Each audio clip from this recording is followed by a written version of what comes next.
Hello সবাইকে, সবাই কেমন আছো? আশা করি সকালে খুবই ভালো আছো। তো আমিও ভালো আছি। দেখতেই পাচ্ছ রেডি টেডি হয়ে একদম পটের বিবি সেজে বেরিয়ে পড়েছি। যাচ্ছি হচ্ছে আমরা পিকনিক। তো কেমন লাগছে অবশ্যই তোমরা কমেন্টস করে জানাবে আমাকে কেমন লাগছে। তো ঠিক আছে, আমি যাই পিকনিক, তোমাদেরকে দেখাবো কোথায় যাচ্ছি। অবশ্যই তোমরা সাথে থাকো আর দেখতে থাকো। বেলা 12টার সময় কে পিকনিকে যায় গো? দেখো এখন বেলা বাজে 12টার সময় যাচ্ছি পিকনিক। টোটোর জন্য দাঁড়িয়ে থাকতে থাকতে এই অবস্থা।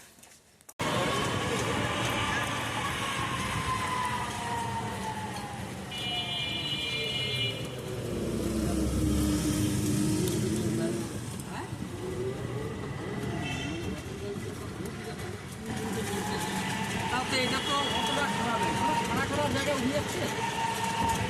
এই এত কোথায় এখানে গ্যাঞ্জাম হবে জন্যই তো একটু ফাঁকা জায়গায় গেছে।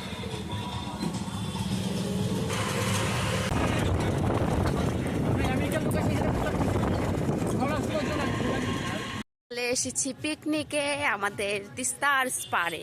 তো কে কে এসেছে এই জায়গাতে অবশ্যই কমেন্টস করবে। বেশি এখানে লোক নেই, খুব একটা ফাঁকাই আছে। ওই দিক মানে এটা তো 4 নাম্বার আর 5 নাম্বার 6 নাম্বার মাঝখানে, তো ওই জন্য বেশি ফাঁকা। 5 আর 6-এর মাঝখানে। তো যাই হোক, এখানে একটু ফাঁকাই আছে, তো একটু ভালোই হবে। কিন্তু প্রচন্ড রৌদ্র উঠেছে মাথার উপরে, দেখো। যখন পাহাড়ের কথা বলছি আমি তো ভাবছি মনে হয় পাহাড়ে অনেক সুন্দর মনে হয় জায়গা। ও আসো নাই এর আগে? না। ও তো দেখো কোথায় আসছি। দূর দূরাতে একটা বাড়ি নেই, কিছু নেই। তো যাই হোক, শুধু বালি আর চারিপাশে এই যে কি বলে কাশিয়া নাকি কি বলে, কি যাই হোক, কাশ ফুল ফুটে ওই গাছগুলো আছে, ব্যাস। তো দেখা যাক। আর এত রোদ্দুর উঠেছে না, কি বলবো, রোদ্রের জন্য তাকানো যাচ্ছে না, এত অসুবিধা হচ্ছে। আর বালিতে তো হাঁটাই যাচ্ছে না। ওই যে ও মুখ ঢেকে রাখছে।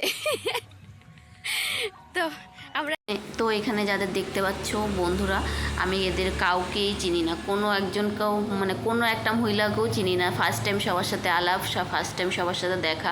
তো যাই হোক, প্রথমবার দেখাতেও সবার সাথে যে এতটা মানে পরিচিত হয়ে যাব সেটা কখনো ভাবতে পারিনি। সবার সাথে বন্ধুত্ব করতে পারবো সেটাও ভাবতে পারিনি। যাই হোক, ভালো লেগেছে। কেউ কারোকে কোনোদিনও আমরা দেখিনি। সবার বরগুলোকে আমরা সবাই চিনি, কিন্তু কেউ কারোর ওয়াইফের সাথে কখনো দেখা হয়নি। আসলে কাজের ওখান থেকে পিকনিক গিয়েছিলাম। তো যাই হোক, সারাটা দিন বসে আনন্দ করেছি, খুব ভালোই লেগেছে। এখানে বসে সবাই পকোড়া খাচ্ছিলাম, গরম গরম ভেজিটেবল পকোড়া ভেজে দিয়েছিল। যে রান্না বান্নার দায়িত্ব ছেলেগুলোর ছিল, বেশ আনন্দই করেছি। তো বন্ধুরা দেখো, চারিপাশে বালি বালি আর বালি, মানে মনে হচ্ছিল একটা ছোট মরুভূমিতে চলে গেছি, কি বলবো। আর চারিপাশে বালি আর বালি দিয়ে ভর্তি। তো যাই হোক, কতক্ষণ আর বসে থাকবো। ছেলেগুলো যেহেতু রান্নাবান্নার দায়িত্ব নিয়েছে, তাই ভাবলাম আমরা মহিলাগুলো বালির মধ্যে একটু হাঁটাহাঁটি করে আসি, একটু ঘুরে। এগুলো শাক পাতাও খাওয়া যায়। দেখো কত মটরশুঁটি হয়ে আছে, দেখো কত মটরশুঁটি, সবুজ আর সবুজ, সবুজ সবুজ সবুজ, চারিদিক সবুজ। কি অপূর্ব দৃশ্য, তাই না বলো?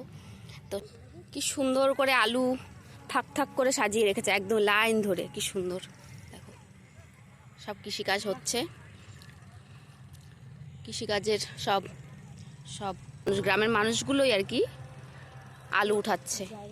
এই দেখো কি সুন্দর সুন্দর করে আলু উঠিয়ে রেখেছে, দেখেছো? একদম পুরো আলু ক্ষেত, চারোদিকে সবুজ সবুজ। তো এখানে দেখো বন্ধুরা, সব ছেলেগুলো কি সুন্দর নাচ করছে।